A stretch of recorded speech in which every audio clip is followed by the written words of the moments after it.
Lori Manning, Goosehead Insurance, up in Dallas. Mm-hmm. You are the RP, or as some of us would say, long form would be referral partner manager. Lori's different. Lori's different. Lori is... So I work on the corporate side. Okay. So I work with kids that are like fresh out of college. Oh, wow. Teach them how to do sales. You do get them young at Goosehead. Yes. I mean, As young as we can get them, right? right out of college, 21. I think 21's my youngest I've had. No, 20. I had a 20-year-old. But you do have to have a college degree to come in as an AE. So we're getting them right out of college, 20 to 24. What's the why behind that? Is it just good retention?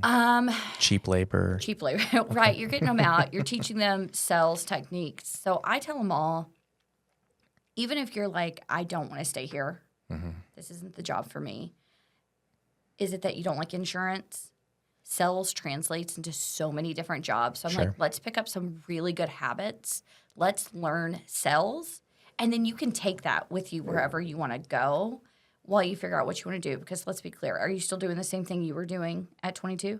Yes. Yes. Okay, well, I'm not. I'm an outlier, though. I know that. I'm not. But, I mean, I've been in the industry now for 15 years. Okay. So I was a realtor for 12. Oh, wow. And title for 2. And I've been with Goosehead for a year. Right on. Right on. I like that. I have more questions to ask about the hiring process, but I'll do more introductions. We got Becca Ponce or Ponce, some say.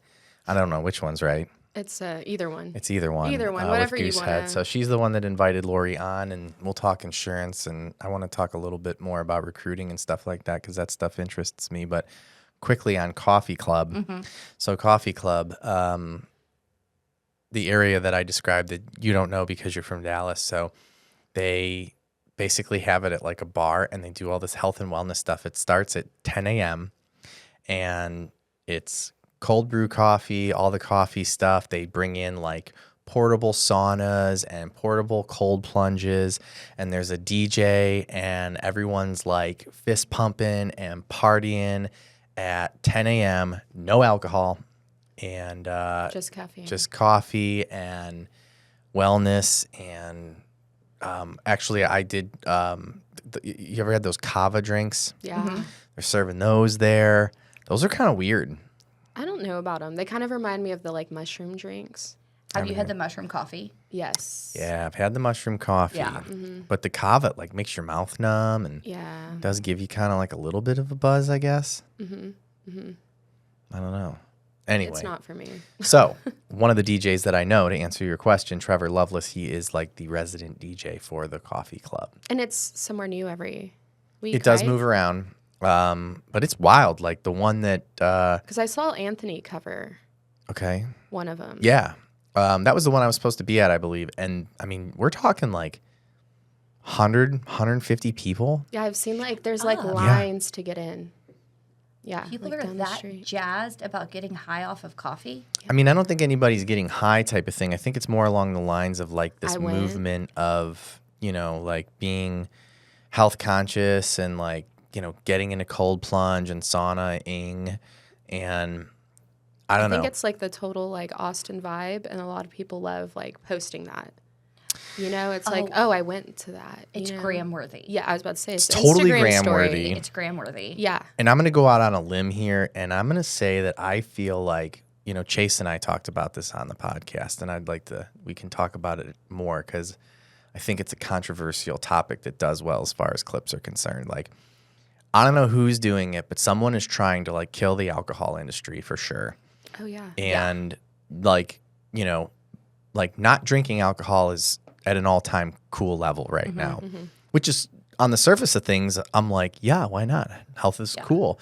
But then like everyone I run into, like they're all eating mushrooms, or they're like, you know, they're still smoking weed or eating gummies and doing all this other stuff. And it's like, okay, that's cool if you don't like booze, but like, it's not like you're totally sober.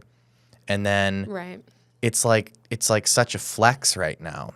Like my Instagram feed is full, and some of them are ex-real estate agents, is full of like influencers that are basically, talking about how amazing it is and sobriety and all this other stuff and how like, their lives are so much better.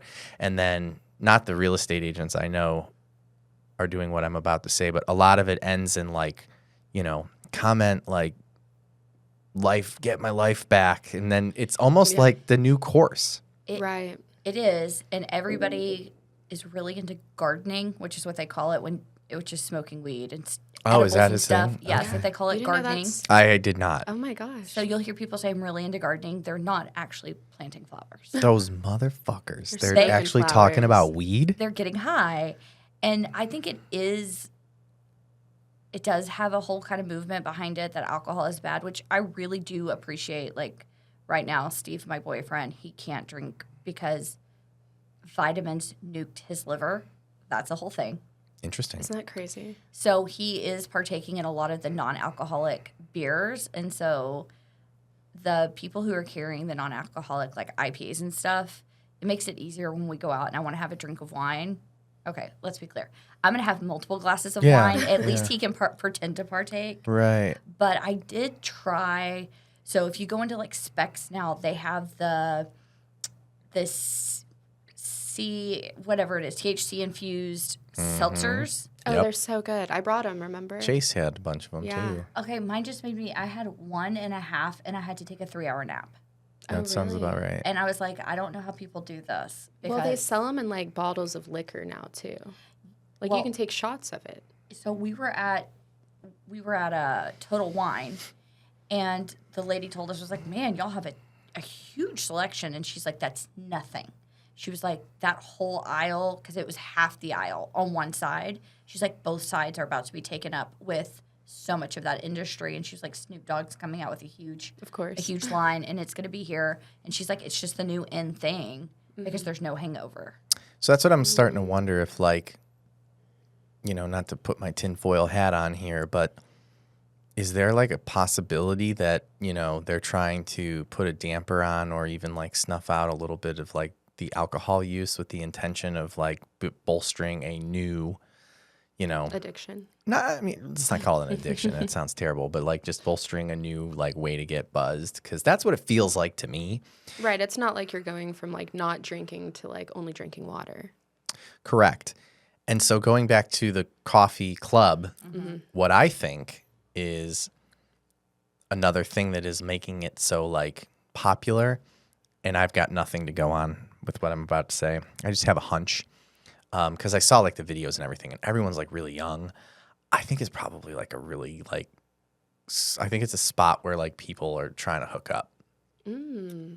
Interesting. Because it's Like like, a I'm dating into thing? sobriety too, and like you can't really like, You want to be listening to a DJ at 10 a.m. on a Saturday also? Those are special people. right, you're my kind of would- like, we're yeah, I gonna would cold not. plunge, we're gonna do all this. Like, I'm gonna find my baby mama there. Yeah. Do you think it's an event for a lot of influencers to go to? Not necessarily. I think it's I bet they do, though. of course, Oh, yes, yeah. that's what I I would mean. just like to say if there's anybody in Dallas that's an influencer that is like, I know where to go, I would like to come people watch with you. I do not want a cold plunge. I know they're doing these coffee clubs and stuff up in Dallas. I'll have to Google it and see what I can find. Yeah, it's like I'm not that's- standing in Instagram line, search though. about it. Huh? Instagram search about it. Yeah. That's how I find everything. TikTok. Yeah, TikTok. So I want to talk about how vitamins can kill your liver. Okay. So I will say, Can you bring that mic a little closer to you, yes, sorry. or you come closer to the mic? Yeah. So Steve had some elevated numbers on his liver, nothing bad. So he decided, I'm going to take a liver cleanse to help it, to bring the numbers down. Quit drinking, doing everything. He did the liver cleanse back to back. He's done this before. His numbers went from like 100. Your liver number is supposed to be like 40. Okay. Went from 100 to like 450. Jesus. So his doctor calls us at dinner on a Friday night and is like, we have a big problem. You have to see a liver specialist next week. And we're like, oh my God, what is happening? So we walk into the liver specialist and she's like, I just want to know everything you've been taking. Supplements, pre-workout, vitamins, and she starts going through the list. So essentially she told him, anything that has proprietary Blends. blends, do not take. Okay. Turmeric pills, do not take. Mm-hmm. Your body likes turmeric. It cannot take it and process it in that much at a time. Mm-hmm. So she's like, you just, all the supplements, all the vitamins. She's like, she told him the only vitamin we actually need is like a good multivitamin. Okay. And so we're just working on getting his liver numbers down. And they're down drastically. Like, I think they're finally down to 70. So this just recently happened. Yeah, so he just had his last blood test last Friday. He goes again in like 3 weeks for another one. I'm gonna go get my blood work done. You not? What? You don't? I do. I usually do it in February, and I'm putting it off because I'm like letting my money rack up on my health savings account because I want to go to a fancy pants clinic and do like hormones and everything. So that's why he had his tested. So he gets it tested every 6 months. Okay, I do it every year, but I was going to just like a regular doctor, and I was doing hormones and stuff. But I don't want to give a shout out to the actual place, but I have a place I want to go to. They're expensive. I want to do one of those where you go have the full body scan. It's like $2,000. Chris does those every year. They just look at like everything and they're like, you don't need your left ovary anymore. We shall go take it. I want to do one of those. Yeah. Yeah, why not? I was watching, they had like a special in the news the other day, like the 512 little interviews that they do with small businesses around Okay. on, it's on one of our like local news stations, but they had a whole entire segment about a company that does that here now. So they'll do like a full MRI of you, a full CT scan, but it's a lot less expensive, obviously, than going to the hospital when, you are hurting or whatever. Yeah. But it's pretty cool. They have a truck too that can come to your house and scan you. That's how Chris and Jackie do theirs. I'm gonna book mine sooner than later now. I was Yeah. gonna wait until it racked up, but I'm gonna do it. And then there's those like spas in Turkey that you can go to. So I want to do that. That do full health everything. Yeah. They I've seen sound that. really cool. Maybe that should be our trip. Ina's We been went to Miami last year. Lori has to come with us. Y'all went to Miami? should have been there. Gold Star's got a big yacht. We bring referral partners and stuff on there. That's so cool. I know. I've only been to Miami to like get on a cruise ship. I've never been to like It's expensive. Miami. Oh my gosh. I went twice last year. It was Miami's best super time Miami. ever. Yeah. It's like one of my least favorite cities in the U.S. I hate it because it's just so overdone, so overpriced. Like the way I feel when I leave Miami is the same way I feel when I leave Vegas. Yeah. I'm going to Vegas in June, and I know what you mean. Yeah. Like And- you get there, you're like, I love Vegas, and then you're like, get me out of here. One day too long, you've like ruined your life for like months. Correct. Because you spent one day too long in Vegas. Yes, exactly. So yeah, that is interesting about killing your liver on supplements. So now that we've covered all of the fun stuff with coffee, before we get off the liver thing, what made Steve? Is it? Mm-hmm. What made Steve decide that he needed to do this liver cleanse in the first place? So his number was a little bit elevated, Okay. nothing big. And this is where I learned that you have two different liver numbers, and one is a sign of alcohol, and the other is just like what your liver does, which is cleanse. And the alcohol was only like a couple of points raised, we just moved to Dallas, and we are like Where'd you move from? Rockwall. So suburbia, had kids, moved to Dallas. We are now like teenagers that are in their freshman year of college. Got it. And nobody's telling us to go home because we have adult money. Yeah. That's my life. Let's Except say Matt and Nina. Yeah. except now the liver doctor told us to go home. Gotcha. So we are home. Understood. Boy, I really got to get that blood test done. Okay, that's all good information. So I want to ask, talking about the recruiting process with Goosehead, getting them young. I mean, the business in terms of real estate and lending, it's no secret. It's not like booming right now, but it's also not dead. And one of my 2025 goals was to hire on kind of an assistant / apprentice that I can, start bringing up and coaching and doing all the things. And I've done this quite a bit in the past. I just haven't hired anybody new in probably 2.5 years. So what are your thoughts on, because it sounds like this is something you're directly in charge of. So I work with them. I don't hire them. And I think it's a pretty interesting like hiring process that they have to go through multiple rounds of interviews to get hired. It is interesting though when you're starting to look at somebody and you're like, okay, what's your strength? What's your weakness? And I tell everybody, you should know what your biggest strength and your biggest weakness. And I don't mean like I'm disorganized. right. I mean like my biggest weakness is I'm too direct. Okay. So I know I have to soften myself Gotcha. because not everybody is down for me to be like, you suck. Mm-hmm. Be better. Why do Yeah. you suck so much? So I have to be like, hey. I've told some people they suck before. Yeah. Compliment sandwich. Like, Right. your dress is beautiful. We've got to maybe not suck so much, but your smile's great. So we're going to go work on this. Right. So it's like you find them, you start, but we recruit out of big schools. So most of our kids, for a lack of a better term, I have a 21-year-old. So like they could literally be my kid. Right. OU, Arkansas, big recruiting out of Arkansas. Okay. Texas Tech, we have lots of Red Raiders. A&M, we don't recruit as heavy out of A&M. What about UT? So I've never had anybody from UT. Yeah. And I was thinking that the other day. I was like, it's really strange. We don't have any UT people, but we have an office here. There's no UT in the corporate office here either. I don't think so. Did you say Texas? Did you say Texas State? No. No. So I don't know why we don't recruit out of here. We're too much fun. Is that what it is? Texas State, yeah. Wildcats eat them up. Yeah. Texas State. So my best friend went to UT. I would come visit her, and we would go party at Texas State. Yeah, that's what I'm saying. We're too much fun. We're too much fun for Goosehead. Because here now you've got That's me why I thinking, have I'm an like, I should agency and I'm recruit not right on out of corporate. colleges. And then I'm like, all the colleges that you just made mention of, it's like, yeah, okay, so you're not recruiting out of there. But I went to a small school. And so I tell them all the time, I'm like, you don't have to go to a big school to have good credentials.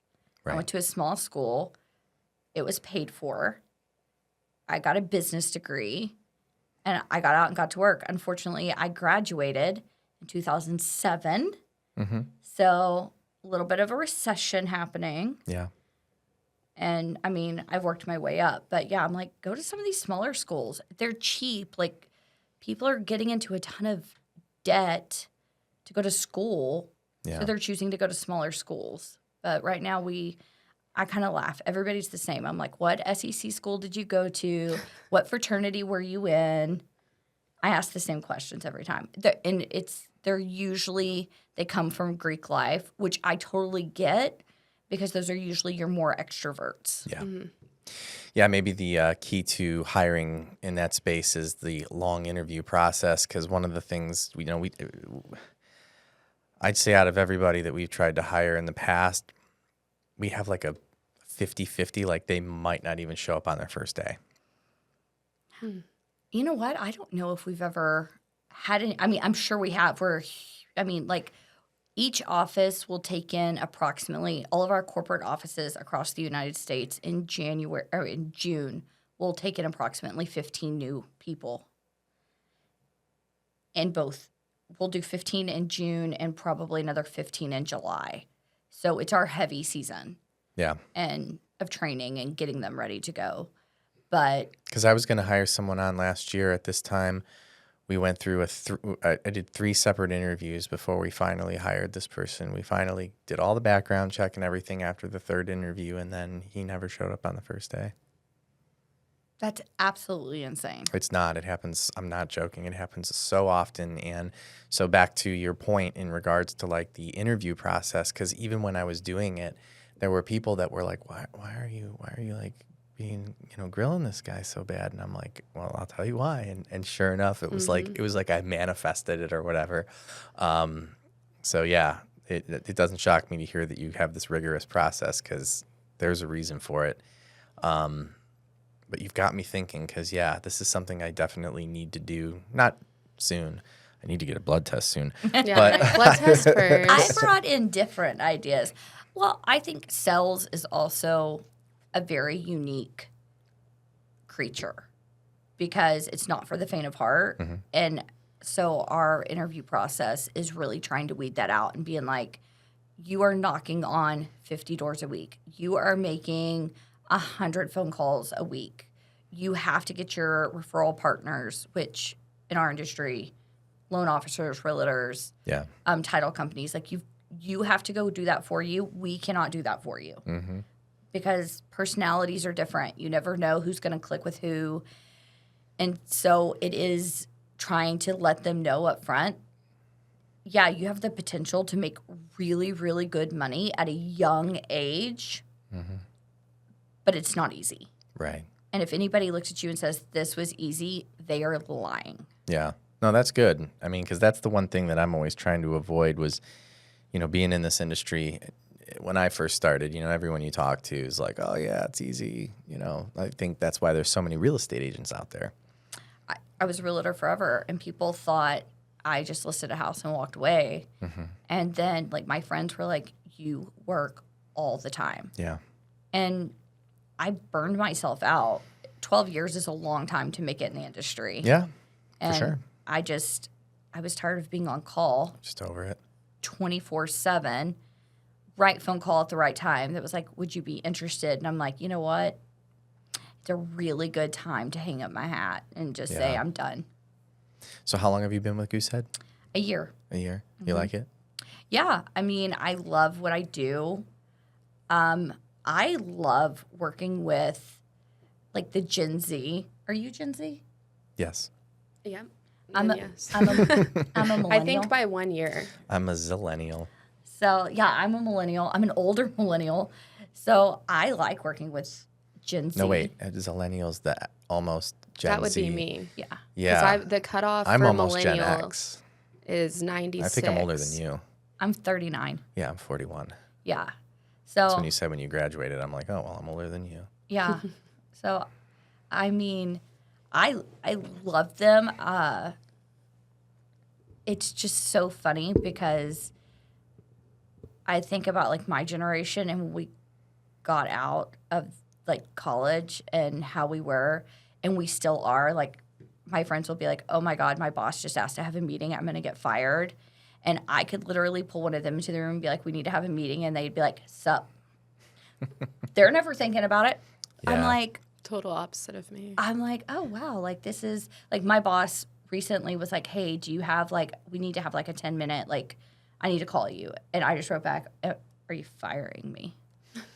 That would be me. That's like every time Matt's like, hey, can we talk in your office for a second? And I'm like, oh no, what's going to happen? Is he about to say he's never sending me another lead? Like, Of course not. What did I do? Well, I like when people are just like, just send to be something that's like, I've got some good tea. Okay, thank you. Don't, Yes. like, and if you're going to put a meeting on my calendar and it's because we need to go over some tea that maybe shouldn't be being spilled or something like that, like, put that as the caption. Right. Tea update. And I'll be like, oh, Totally. nobody's losing their job today. Yeah. Yeah.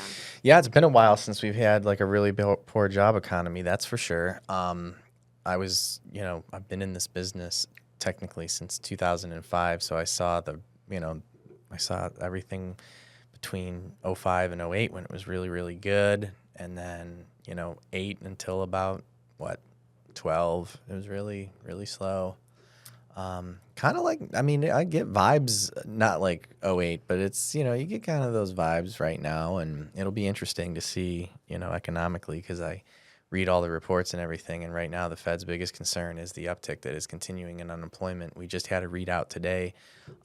Initial jobless claims isn't up, but continuing jobless claims is up, meaning when people are losing their job, they're having a really difficult time finding one.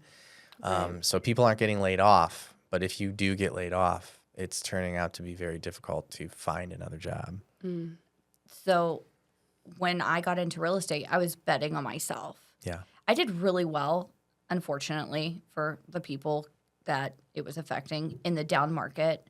I made contacts with the bank, so I sold all their foreclosures. I wasn't making big money off of those, but you sell enough and You make some money. Yeah. I became so well versed in short sales. I could do those in my sleep. And I knew how to get on, HUD and fight for houses and stuff like that. You made use of the market. And so agents who were in 2020, money was falling out of the sky. And I'm like, this is the biggest fallacy I've ever seen in the real estate industry. Yeah. And we're starting to see the fallout from that.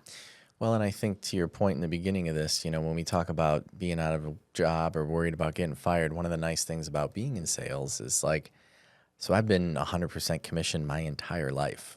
I've never had a salary. I've never had any kind of, hourly rate or anything like that. So what comes with that is I'm never worried about getting fired.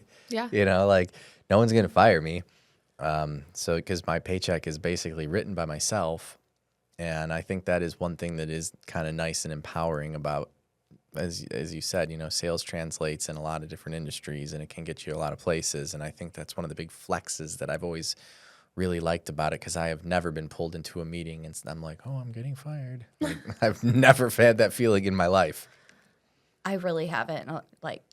Right. It's just it's there. But so my first job out of college, yeah, I worked for an aerospace company. We sold composites that go on airplanes.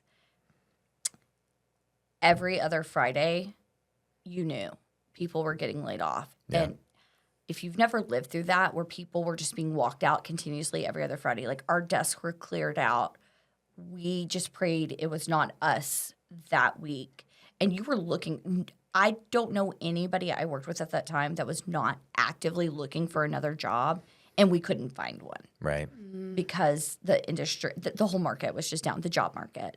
But you lived through that on every other Friday. And that's when I said, I'm going to go bet on myself that, I can do this. And I did until I got tired. We see that in operations in this business, though, about every 4 to 5 years. That was always a bummer. I was never worried about it. But, we had 2008, then you had 2000 and what was the next one? Was probably 2013. We had an economic slowdown. Then there was one in 16, and then there's been this one. And outside of this one, I always worked in a big corporate office, and so it was always kind of a bummer exodus of the ops people, because ops would bloat when the business was really, really big. I mean, I think at one point when we were really, really jamming out, we probably had 75 to 80 ops people that we had to let go every week. Like you said, there was 4 or 5 people in tiers and, all of that kind of stuff. But I was never what do you do? Right. Yeah, the refi boom is what caused the layoffs this last time because people staffed for the refis of 2020, 2021. Even into a little bit of 2022, you were staffed up because, man, that was big business. And then what are interest rates at now? 7. Yeah. So we're not – people refining now are refining to consolidate debt. Correct. Sometimes you'll see they're going to put in a pool, but at this point right now when I'm talking to people, which I get to do every day, it's to consolidate debt. Yeah. Well, we've got credit card debt at the highest level. We're breaking records every single day with the level of credit card debt that we currently have in this country. It'll be interesting to see when it finally peaks, but it's still going up there. We're chugging along. I think people do get down on the real estate market, and I'm like, there's always a market. It's just how you handle it. Mm-hmm. Yeah, there's always going to be people that are buying and selling, and that's one of the reasons, I've geared my business mainly toward, I'm like a 90-10 split where 90% of my business is purchase business. And even when we had the refi boom in 2020 and 2021, it's debatable that I left a lot of money on the table because I really didn't go after refinance business. But I look back on it, and I'm glad that I did it because I made a lot of good relationships with other agents that are now, good referral partners of mine because at the time they were like, yeah, I've got a preferred lender that I'd like to work with, but he's so busy because, they were over there just doing the refi stuff, which is really order taking. Don't get me wrong. You dabble in it when it's there, but you gotta focus on the new business. That's what is the long term.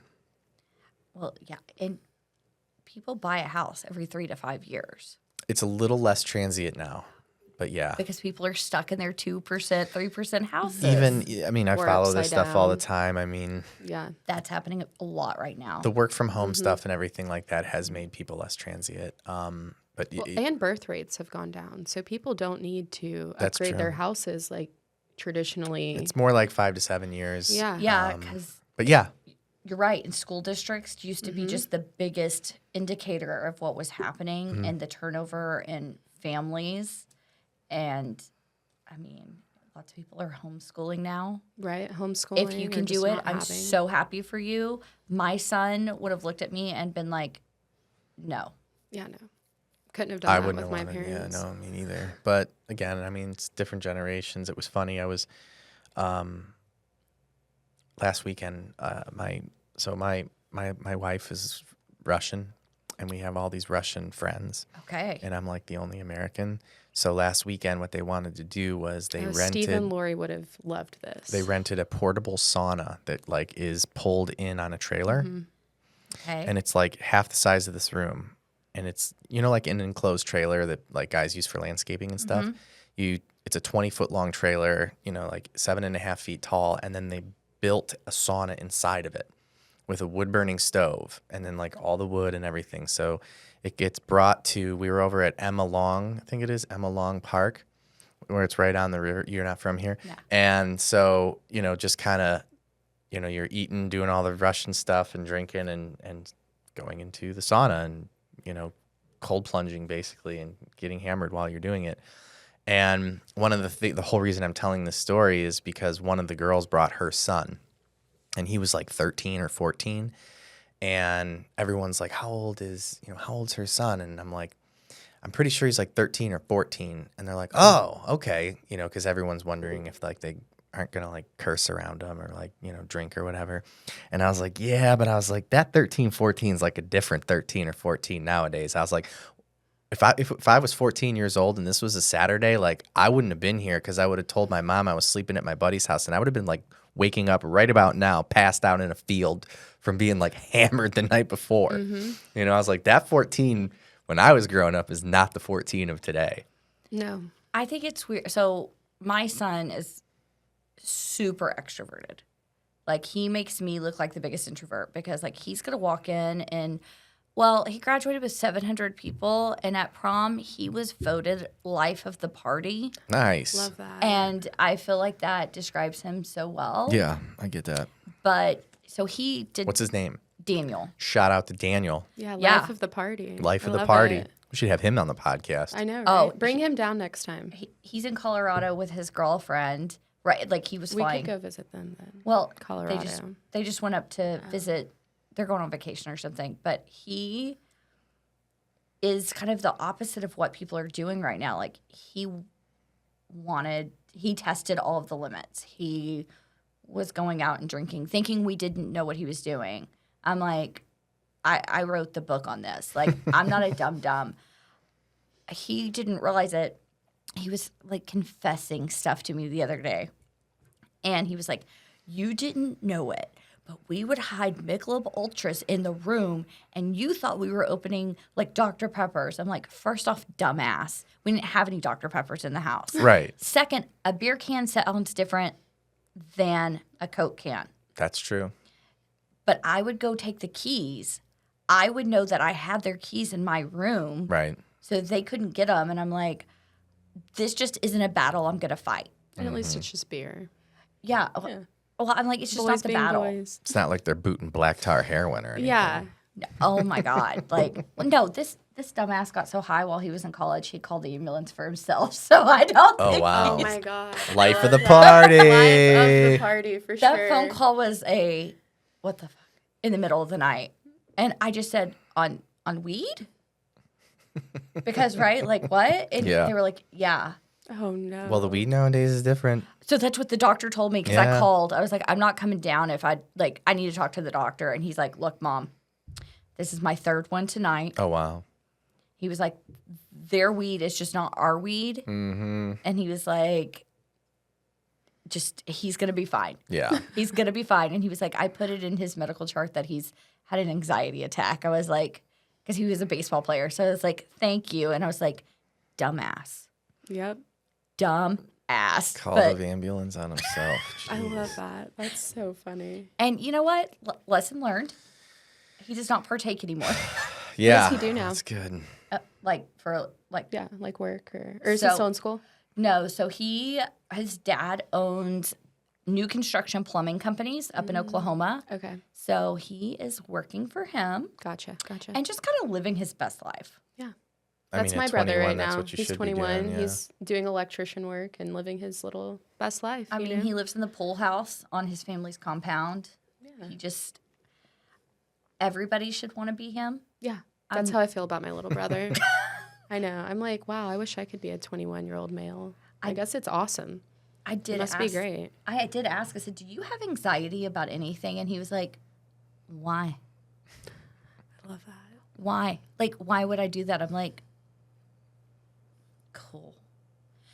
Have you ever worried about anything in your life?" And he's like, maybe like that you would find things in my room you shouldn't see." I was like, no, like big problems. He's like, "Why?" Oh my gosh. Well, hopefully, if and when something happens, he's prepared to handle it. Or he'll just call the ambulance.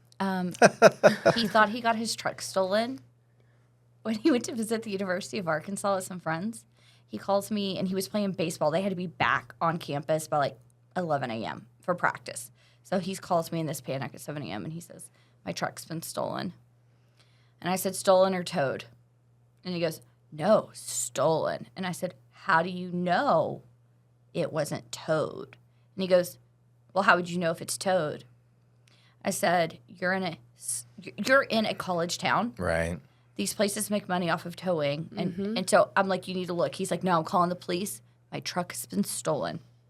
20 minutes later, he said, "Mom, there was a sign that said, if your truck has been towed, call this number." And he was like, "They had my truck." I was like, Oh my God. shocker. Life of the party. Life of the party, for sure.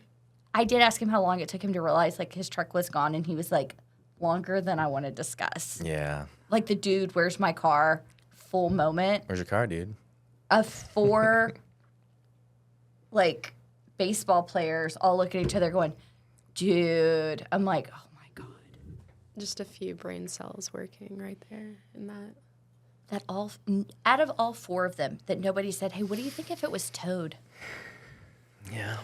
Well, that's why I'm telling you that the 21 of today is not the 21 of our day. Yeah. You would have figured that out. No. But hey, they're slow to mature, but hopefully that's like for the better, right? Maybe now he knows to look for those signs. He does. I do think you made a good point though. I am like super self-sufficient, and Daniel will call me and ask me things that I couldn't fathom asking my parents. And so I'm like, okay. But he also calls me like 17 times a day. I don't have that relationship with my parents. Right. But he'll call and ask me like, truthfully, some pretty dumb shit. Well, and that's what I'm saying. It's like I don't think that the younger generation is necessarily stupid. I just think that you have to like compare the age. So again, going back to my analogy, like this 14-year-old kid is like me at like 11.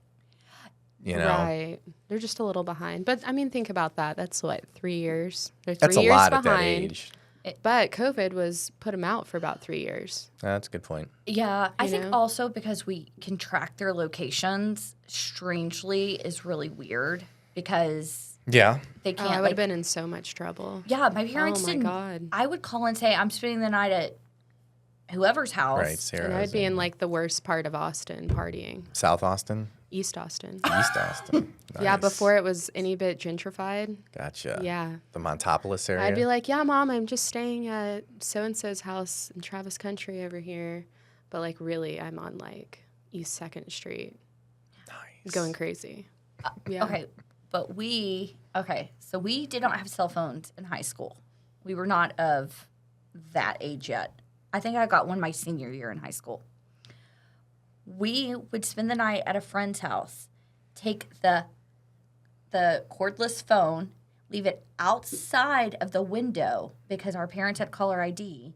We would go home for curfew, outside the window, make the phone calls to our parents, wait 5 or 10 minutes to make sure parents weren't going to call back, and then we would leave. Oh, I love that. I never even had to deal with the caller ID. That's good. Oh, That's a yeah, good no, we had one. caller ID. And that's what we would do. And I'm like, and then we would go party. Because I grew up in a college town. Mm-hmm. We were 15 and 16 partying with like these college age people. Yeah. Like we had no business doing that, but we survived. That's what Amen. has made us all these well-rounded people. We can talk to anybody about anything, you know? Yeah, that's part of it. Yeah. So you coming down from Dallas here in Austin? What's the goal? How long are you here for? So I'm going home today. I was down here seeing, I have a team member who is down in the Austin office. Okay. And our team is very unique. There's just one of us per office. So we're kind of on islands by ourselves. Now in Dallas, we have 3 corporate offices. So there are 3 of us. So we get to see each other. We get to kind of have community.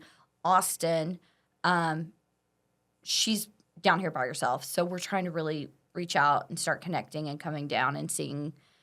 You're seeing just her. meeting other office like branch owners, or So I just am just to corporate. connect with her? Yeah. So, I met Becca through Steve. And then last night we went to dinner. And I Your was like, Steve? yes, my Steve. Okay. So my Steve is her Steve. Yeah, we share Steve. Yeah. Okay. Steve's the RPT. RP. Yeah. Okay. Yeah. Cool. Got it. It's all So coming together now. Yeah. Yeah, Did we you went to meet Steve dinner when he last was here a few weeks ago? I mean, I'm always James here. met him. No, I think you were gone. You were in Lubbock. Okay. That's when you were in Lubbock. yeah. So Damn it. Yeah. Steve's up in Dallas. no, he's here right now. So But full time up there. Yeah. full time up there. Yeah. But Gotcha. he was going to be here. I knew I needed to come down here. So I was like, this is easy to just kind of tag along on this trip and go. Now he's flying and I drove. That was kind of rude of him. You'll probably beat him though. I am going to beat him because he's not landing until 9 o'clock tonight. Right. So I have to go pick him up at DFW at 9 o'clock. Also rude. Yeah. I mean, I do both. I go back and forth. Sometimes I fly up there. Sometimes I drive up there, and I just find that it's easier to drive up there because the time between everything is almost the same, and then I identify that like if I drive up there, I have a car now. You have a car. Yeah. Right. So it's like, That's what I always do when I have to go up to corporate. I'm like, should I fly? No, I want a car. Right. I want to be able to like go and do. I would have flown down here. I just didn't book it in time. We're flying to Houston next month. We have to go in for a big corporate thing. You're going to be there, right? Mm-hmm. So say I'm going to see Becca How long again. is that drive? Probably like 5 hours, right? Yeah. So Because I've done that flight, and I feel like it's worth it. we're going to for sure fly, and then I'll Uber, Yeah. to the office. I don't have to drive around I'll different just places. pick y'all up. Huh? I'll pick y'all up. You'll pick us up? Yeah. So, I'll be your chauffeur. Yeah. yeah, we're only going to be there. We're going to be in Houston 2 days. So I know. I'm excited. I looked at our calendar. I was like, less than a month away now. I know. It's fun. So what did you learn coming down here? What's the key takeaway? Each of our offices have such different cultures. So it's trying to figure out the best of every office and how do we bring that out into everybody. Let's unpack that. So, I mean, it's just I have one office that everybody at corporate kind of calls it a fraternity house. And truthfully, when I took it over, it 100% was. But they're more relaxed. Real broy. It is. Oh, I called them all Seth in the beginning Okay. because they all look alike Uh-huh. until I got to know their names. All right. And I'd be like, whatever, Seth. And they'd be like, that's not my name. I'm like, I don't care. You're all Seth. You all look exactly alike. You all went to Alabama. You all went to Arkansas. You were in Kappa Sig. I don't know what the fraternities are. Sure. I wasn't in Greek life. So, right, you were whatever. So, it's just figuring out what we're trying to really pull out of each one. What do you feel is a common denominator between all of the offices that if one isn't doing this, that you're like, hey guys, you might want to consider this because all these other offices are doing it and it seems to be working? So I think right now we're having to do just a whole shift, a mind shift, because a lot of our managers came up when real estate insurance Yeah. was a lot easier. Yep. And now insurance is incredibly hard. Agreed. So you can look at it as a gift of now you serve an actual purpose, or you can look at it as a challenge that, unfortunately, insurance is so expensive, people have to shop you. Yeah. And our management is having to like realign their thoughts there of it's not as easy as it was, just point blank. Yeah. So I think we're just trying to figure out like what can we pull out of each manager that they bring to their team that motivates their team. And I will tell you something I have realized, a lot of Gen Z is not motivated by money. Oh, I could have told you that. So we are talking a lot about one of my offices does, once you hit your goal for the month, you own the autonomy over your schedule. And that is not common in corporate. So we're really looking at that saying, okay, is this motivating these teams to do better? Because if they've already hit it, like it's the middle of the month, they have autonomy over what the rest of their month looks like. Do you want to come in at 9 o'clock? That's a big one for Gen Z. And we have realized this is their kicker. So we're trying to get more of our corporate offices maybe to intake that, because saying you still have to be on and doing stuff and logging. Like you don't get – this is not like go home and don't work. But if you want to say I'm going to come in every day, but on Fridays I'm working from home, you earned it. Right, go for it. So we've just really realized like we're really having to rethink what motivates people. I mean, I can tell you firsthand as somebody who's managed quite a few people, there's only three things that motivate salespeople, and only three.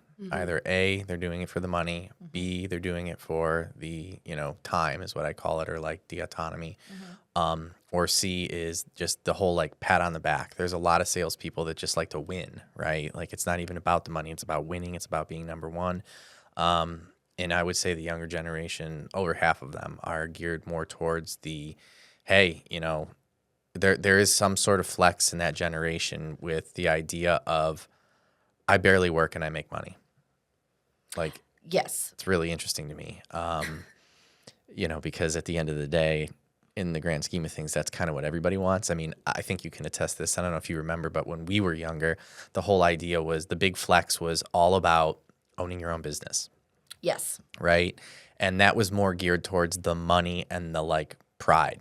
It was not geared about, like, oh yeah, I make money while I sleep. It was more like I'm a hard worker. I don't have a boss. I run my own business. Like I built this.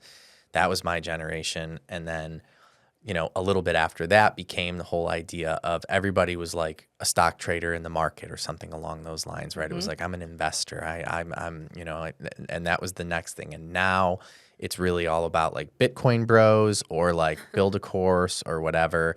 And what's interesting about it all is that the evolution is less and less and less about how much you work, and it's not even about how much money you make. It's how can you make as much money as possible by doing as little work as possible. Even if you're not making a lot of money, the idea is like, oh, well, I just, travel around and I don't do anything and I go on vacation, and like no one tells you like I barely pay my bills. But that's not what life's about to the younger generation. It's about like going places and doing things, which is cool.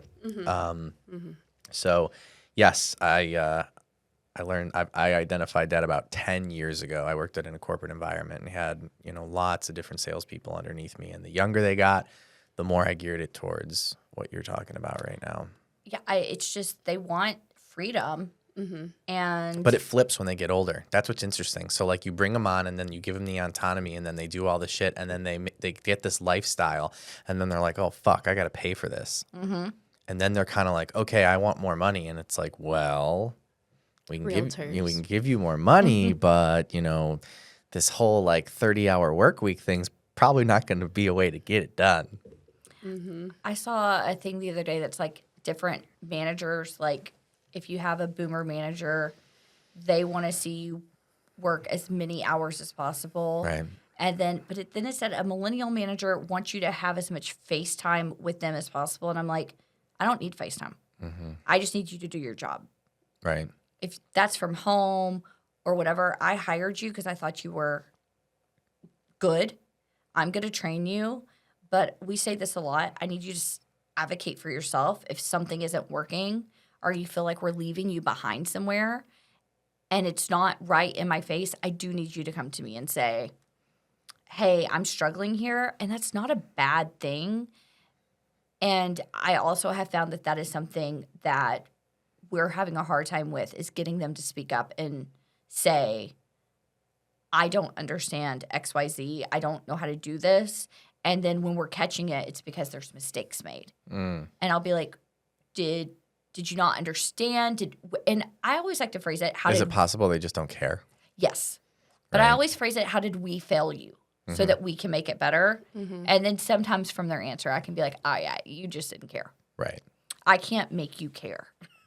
What are your thoughts about all the studies that are coming out over the last like 12 to 18 months that working from home, like you are a super outlier, that if you are just as efficient working from home than you are working from like an office? What are your thoughts on that? Those people aren't talkers.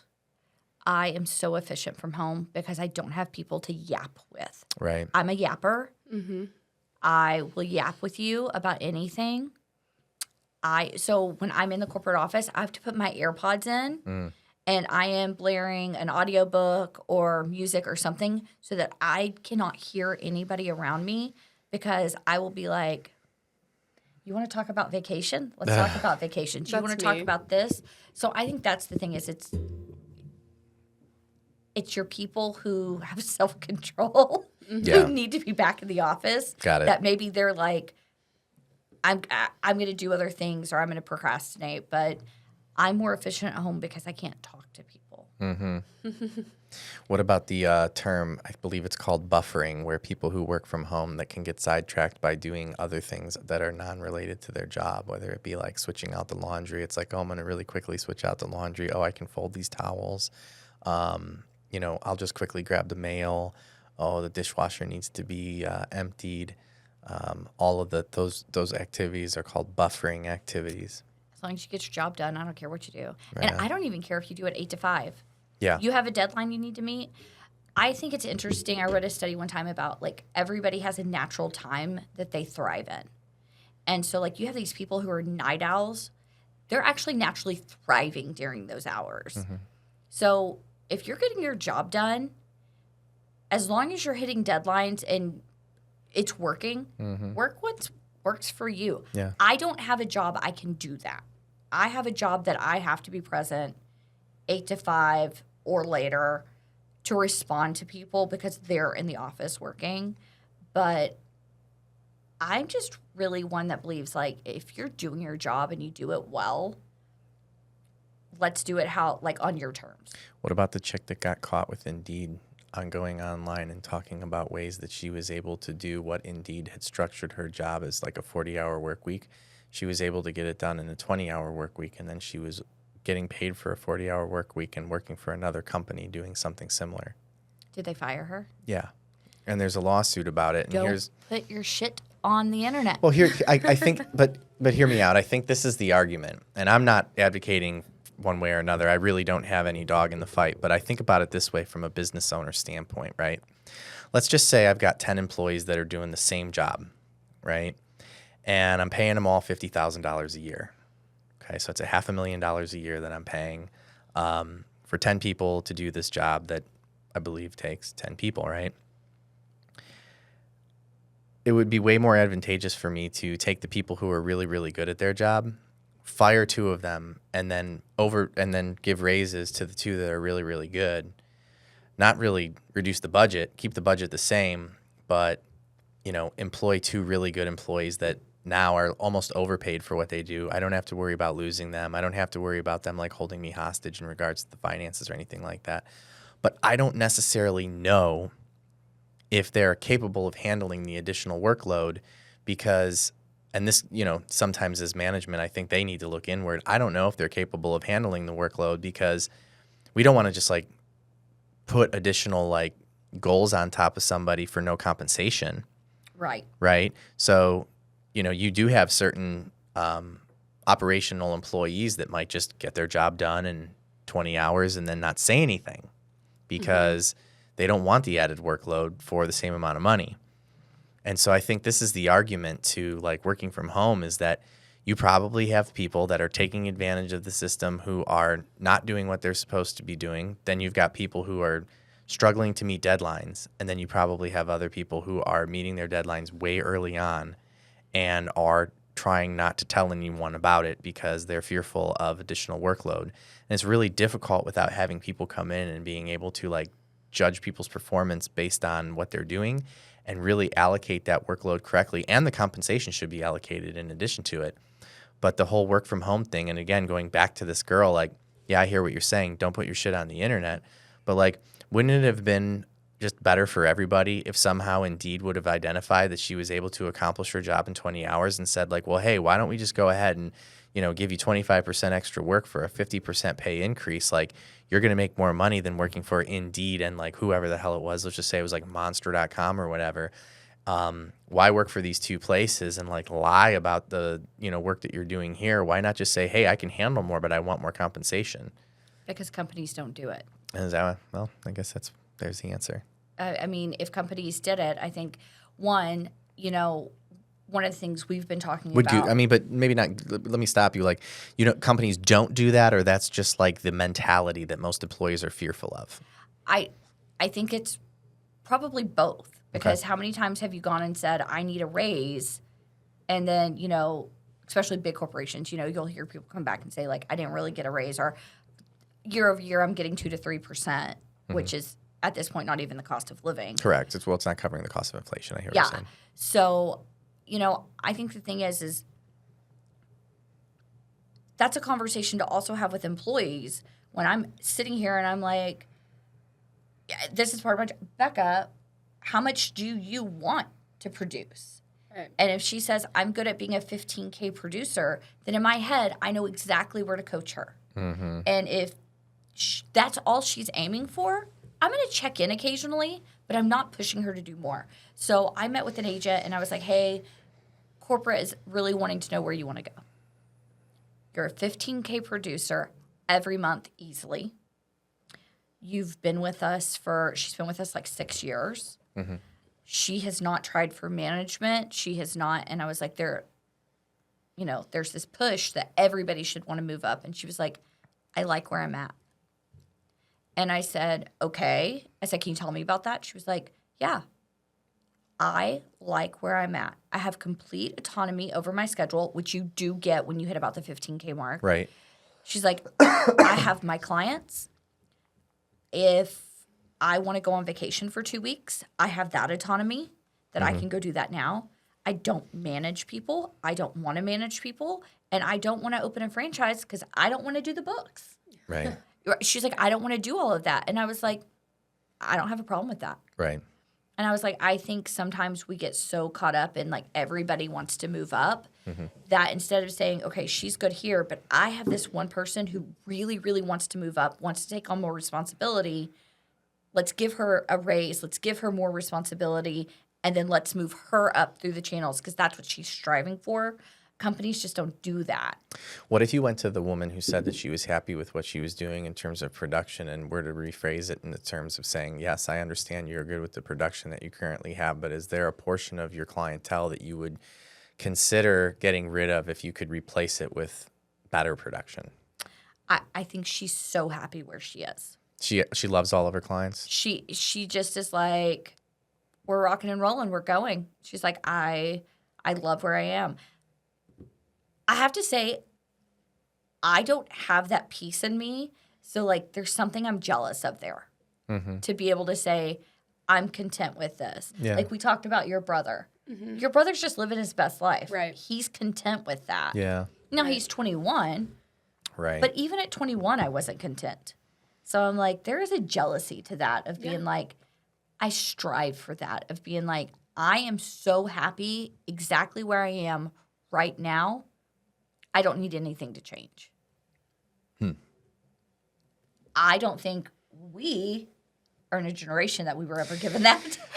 So, like, one of the things I always think about is, like, thinking about that employee and they're like, I'm totally happy with everything that I've got going on right now. Like, there's always something that can be better, and it might not be more money and it might not be more clients. But I guess where I was going with it is, like, I would envision if I were to have a conversation with this girl, I could probably get her to admit that anywhere between 10 to 20% of her clients are people that, if she could get rid of them, she would, but she doesn't want to lose the money, right? It's like, yeah, I guess you're right. Like 10, 20%. So if $15,000 producer every single month, like 3,000 of those every single month, she's probably putting that business in because she has to. She has to hit that 15,000, right? So the 12 comes easily and the 3 is just grind. Yeah. Right? So if we were to position it and say, listen, is there anything that we can do to swap out that 3? Because there's someone else there that will eat that fucking 3,000 for breakfast, lunch, and dinner and grind those clients out and then kind of figure out a way to replace that additional $3,000 worth of revenue for her that would more suit Goosehead. I think that's the win-win. I mean, you're not wrong. One of the things I wish we had, which is just a wish, because people generally, if they've been with us 4 or 5 years, they're going to go open franchises. Mm-hmm. When we have these agents, why we're not essentially hiring on their own assistants to start backfilling some of that. Yeah. And taking that on and learning how to produce, which is essentially what we do with franchise owners, because we do the hiring for them a lot of the time.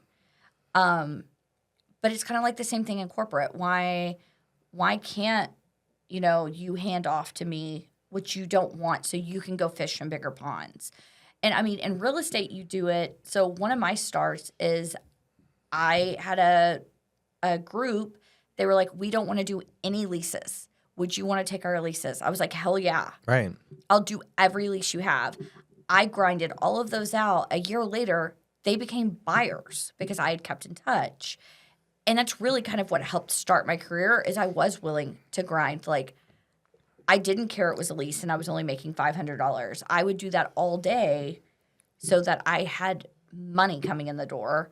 And then I grew to bigger ponds and, kept going.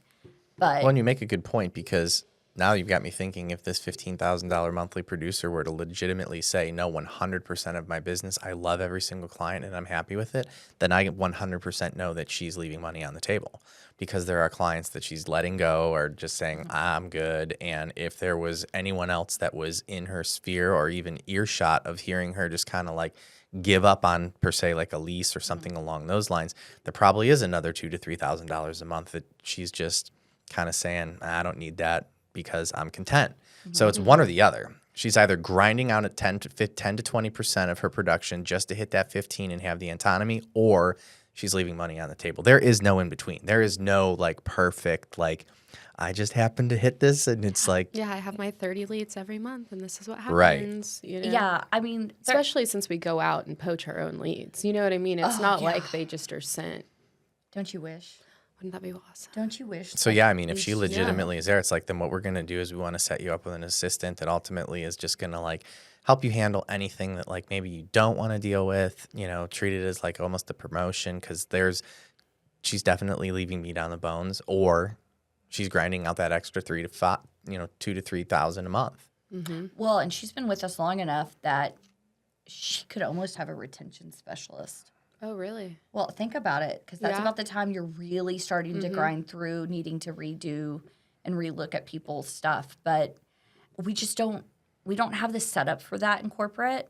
That's really our franchise model, which, fair enough. And that's been new, that they've been okay with that. Yeah, and I really like that we do a lot of the hiring. So we're doing a lot of the vetting now for franchise owners, of placing them with producers. Mm-hmm. I think that's helping with the turnover and seeing like, can people make it? Because you don't just get to come in and train and like not have a quota. To be able to stay on for a franchise position, you have to bind, which is selling. You have to sell 30 policies in. Is it 12 weeks? Yeah, I think it's 12 weeks. You have to sell 30 policies. So 10 a month. Lots of people don't make it. Right. But that is kind of the thought of, and the thing is like splits count. Like we have all these different ways that you can make it count. Mm-hmm. So it's like you are coming in and grinding. Like you have to prove that you can be here. On franchise, we don't do it that way. So, I mean, on corporate. So on corporate, they just have a monthly goal that they have to hit, and then quarterly we reevaluate that, and they have to be at a certain spot quarterly to keep their jobs. I just came up with a great idea. What is it? Do you know who's in charge of firing people for Goosehead here? Yeah, pick a person. I mean, I need Who his do- or who I we need want I to need be his fired? or her number, because now that I'm thinking about it, if Goosehead's doing all this vetting, maybe I should just be interviewing all of the people who get fired from Goosehead. I could tell you.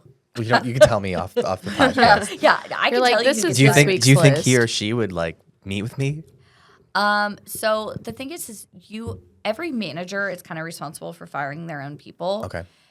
And it's the different reasons why people are fired, which in management is like one of the like juiciest parts. It's like you get to find out why people are like really fired. Uh-huh. And sometimes it is just like, dude, they're not a hunter. They're really good at like maybe closing the deal, Right. but they can't hunt. And unfortunately, we're also not set up. We don't hunt for you. Right. So that's my job. I literally teach you how to hunt. So sometimes those people, I'm like, you would make a good assistant somewhere. You're crossing the T's and dotting the I's, but you can't feed yourself. You need that person. That's what I'm saying. I'm thinking more Yeah. about it. I'm like, I should just hire people who get fired from Goosehead. They're right down the road, and like they've already gone through this full vetted process. Yeah. You know, like And trust me, if they have survived more than really 6 months with us, they're can, worth something. They can swim. And wouldn't it be a nice way for a manager to say, "Hey, listen, we have to let you go, but here's the good news. We already have We have a new an job for interview you." lined up for you. No, not a job, but like a job interview. Yeah. And you can just head over to this address. We'll let them know that you're coming." You're like, it's still a Goosehead office. It's fine. Yeah, you're good. Well, the You'll thing be is- within company. Yeah. We do have to let people go that we really like and we have fought for, and for whatever reason, it's not coming together. Maybe it's this junction in their life, whatever. It's not coming together for them. And you sit there and you're like, damn, like they're so good. But I told one guy, I was in the car with him, and I just knew he didn't have it. And I was like, dude, what's your degree in? And he's like, finance. And I said, why don't you go be a finance pro? Right. And he goes, huh? And like, I'm trying to be like as like nice. I'm not saying it as blunt as that, but like I'm trying to be Right. nice about it. And that was like our first session out. And I knew he was not going to make it. He's not a talker. He's not and he's not like my silent ninjas. Like I have some that aren't like talkers. Like they're not going to come be on your podcast, but they're sitting at their desk and they are grinding away. I mean, Right. they have their people. They're making their phone calls. There are silent ninjas. It's kind of like Skylar. Yeah. Yeah, it's Skylar. Yeah. He's one of those. Yeah. Yeah. So yeah, I'm like, you're not it. And so when he got let go, I was like, go use. He's likable, but he wasn't. I was like, go use your finance degree. Go do something in that. And that's what he ended up getting a job in. And I was like, so does he like You're it? like, where is this guy? Right. What's his name? He's in Dallas, and he did get a job he likes in his field. And that makes me happy. Every time somebody moves on and does something, I'm like, even when people quit, they'll be like, I didn't want to tell you. And I'm like, Yeah, most people don't get fired or quit from a job and then after a couple of weeks or months go, oh man, I really just wish I could work back there again. so crazy. Our team is notorious for that. Oh yeah? Yeah. They like come back? Yeah. They want to come back? They'll be like, hey, I want to come back. Kinda, So yeah. our team specifically is really like, we have the best boss. Shout out to Marissa. She's so easy to work for that, yeah. That's cool. We do track with that record quite What a makes bit. them want to leave in the first place then? Everybody gets something in their crawl where they're like, that grass is greener over there. I don't want to. And half of our team travels exclusively all the time. And that really wears on them. So we see turnover in that side a little more because that is a lot. Yeah. So they'll be like, I want to come back, but be on the corporate side. And so if we can accommodate that, we absolutely do. I think on our team, nobody's ever been fired. So I don't know anybody that if they called and said we didn't, like, I want to come back, as long as we had a spot for them, we would be like, Yeah. But I think Marissa, and that's something I've learned from her, is she's always excited for you. If you've got a job opportunity and you need to go take it, you feel like you need to go take it, she's not going to like badmouth you. She's not going to say you can't come back here. She's going to be like, I'm going to keep checking on you. Like, I hope you love what you're doing. And I think that's a really, really good quality in a boss of you have employees you like. Instead of being mad or butthurt that they're going somewhere else, she's like, go explore that opportunity. Absolutely. That's what you need. And I think if more managers did kind of handle transitions that way, you might get some of your employees back that had left that did go to see if the grass was greener, and they're like, mistake. Right. Yeah. What do we need to know about the insurance world and everything along those lines? Anything you want to get out to the people? Check your roofs. Check your Hail roofs. is coming. Hail is coming. It's on the radar. Okay. I know. I saw that we're going to have some storms and stuff here in the next so make couple sure days. you have wind and hail coverage. I have a brand new roof with wind and hail coverage, right? Yep. See there? Your insurance I'm agent insured. is amazing. She is. I'm the best. She's right here. Yeah.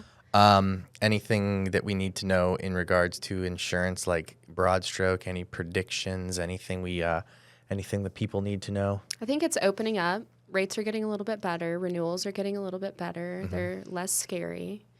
So, just make sure that you're aware of your renewals and checking those deductibles too, because there are carriers that are changing your deductibles at renewals. So just being aware of your actual policy, and I have an insurance question.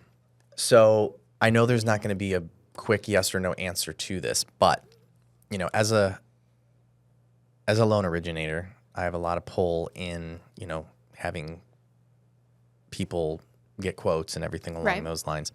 And one of the things that I generally identify is that the average client, and I know it's because of ease, they contact whoever they have their auto insurance with, and they get a quote, and they're like, oh, yeah, I already have my auto insurance with this carrier, so therefore I'm going to go ahead and get a quote from them because in their minds, they're going to get way cheaper coverage. And I'm like, wait, listen, anyone that you work with, you should bundle your home and your auto. That's how you get the discount.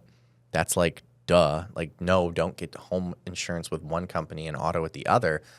But is it safe? We have carriers that will still give you discounts, even if they're like mixed-matched carriers. Well, that's good to know. Yeah. But like this, like the new roof, you guys got a discount for having your auto policy with me, even though the carrier that insures that house does not write auto. Right.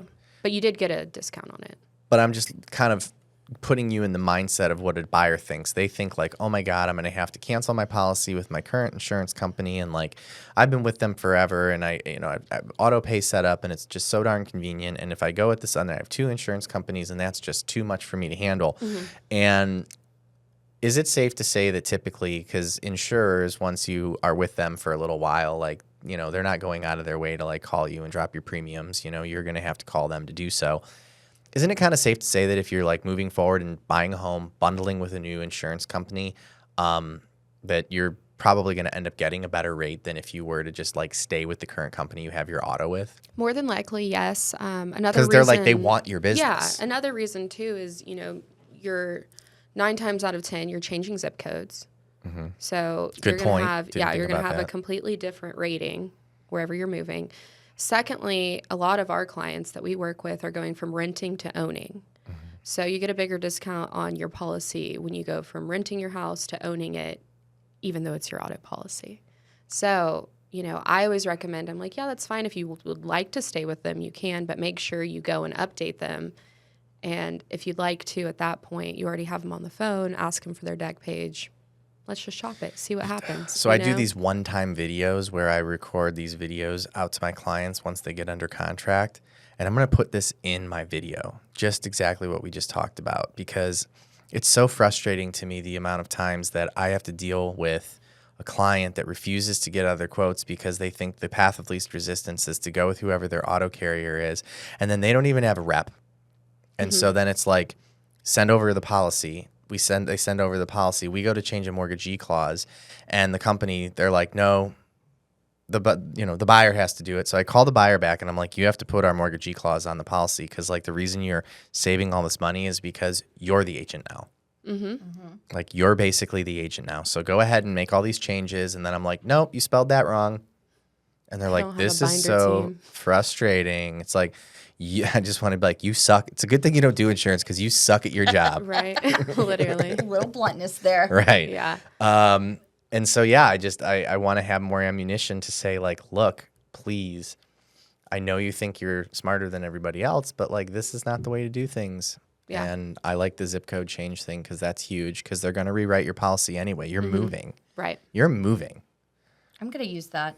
I hadn't thought of it that way. Yeah, I mean, especially I don't know how Dallas is, but Austin, we're very divided in our safer areas. So there's a lot of people who, I mean, live off of like Old Torf in an apartment because they're finance bros and they moved here and it was cheap rent, and now they're buying a house in Oak Hill, which is a very safe area.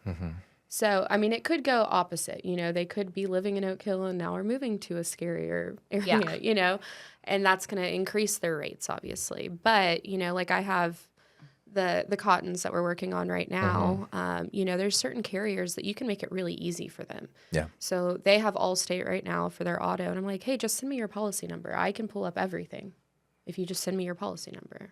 And we can shop it together. That's another you know? good piece of information. Or, you know, if they have somebody that they're like, oh, I can't get my documents. I'm like, okay, well, let's call them together. We can three-way them. No, it's pretty shocking how many people do not want to deal with the insurance stuff, but yet like don't want to have a conversation with someone who wants to help them.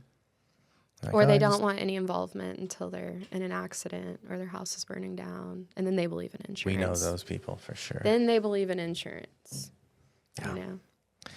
Anything else we want to cover in the insurance world? Get out there. Who is Goosehead hiring? We're always hiring. always Everybody's hiring. always hiring. Okay. Yeah. You're not hiring, are you? Maybe. Maybe. Yeah.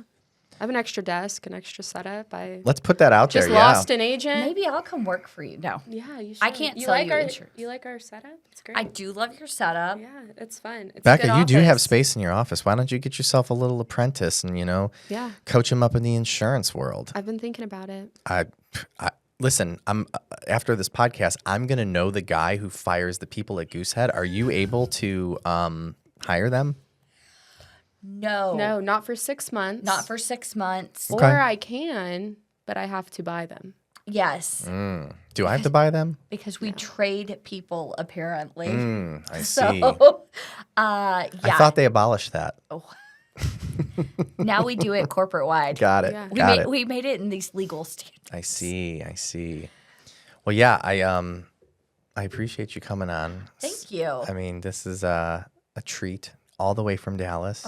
All the way from the big city of Dallas. I love that. And I honestly, next time you come down, well, first of all, I got to meet Steve. You do. And then we got to meet Danny. I'll bring, like, You have to literally, bring The life of the party on a Friday. And then will he can bro out at UT. First off, he went to the Michigan UT game in Michigan. He said it was like the time of his life. That's up by where I'm from. So his dad's a big UT fan, has a lot of money. Sent them all up there. They had a time of their life. No, he would walk in with probably some Michelob Ultras, ask you if you want to do some shots to get started. Yep, let's do it. And Let's then go. he would That's be our like, Fridays. After, I'll have to show you, he has exactly 3 pictures on his Instagram. He is not a good social media follow, but the last one is of his 21st birthday in Vegas at the MGM Wild Republic pool. We had a private cabana, Been there. he is on a tiger, not a real one. Oh, I've seen it. Tiger, and all these girls are spraying champagne bottles, and he is like, That's pretty high to get up yes. there. Love that. like, I'll show you off. I've It is- seen that Yeah. tiger. Yeah. It's a good 8 or 9 feet tall. I mean, you gotta. life He of the must have party had is some getting help up getting there. up there. So yeah, I mean, there's a step that you get up. He's 6'1", so Okay. he's a pretty tall. But Yeah. yeah, he is. He would come in and tell you stories that you'd be like, "That's a lie." Let's get him on the podcast. He loves to hear himself talk, so he would love to be. That's Danny, what I told Lori. get on my podcast. You're invited. Yeah, that's what I told Lori. I was like, the headphones are amazing. You get to just hear yourself talk. Danny from Dallas. Yeah, Danny from Dallas. Danny does He has to Dallas. come. All right, let's I would- do it. Don't tempt him. Oh, he'll be here. He'll be like, "What?" He's got an accent, a thick accent. I He'll be love like, that. "What would y'all like to talk about? I got it covered." I love that. He needs to come for a Friday Danny, barbecue. come down. That's what I'm saying. We'll barbecue. We'll get everything going. We'll crack a couple Mick Ultras. You know, Yeah. maybe even shotgun a few. See what happens. Yeah, I love it. He loves to shop. My liver's working pretty good. I mean, I think Well, I'm getting hold on. it tested. We have to go get those blood tests. You know Knock what? on I'm not wood. getting a test. I just said Live in oblivion. I'm just gonna be out here living my best life, and then yeah. dementia's gonna hit me. So Yeah, Something will. You know what? I mean, it has to. I think that's a good note to sign off on. Yeah. You know, I love that. I'm gonna be living my best life. Dementia's gonna hit me. yeah, perfect. yeah. Thank you again for coming Thank on, you. Becca. Yes. Always a pleasure. Yes. I'll have this out in a couple days. All right. Awesome. All right, y'all. Thanks.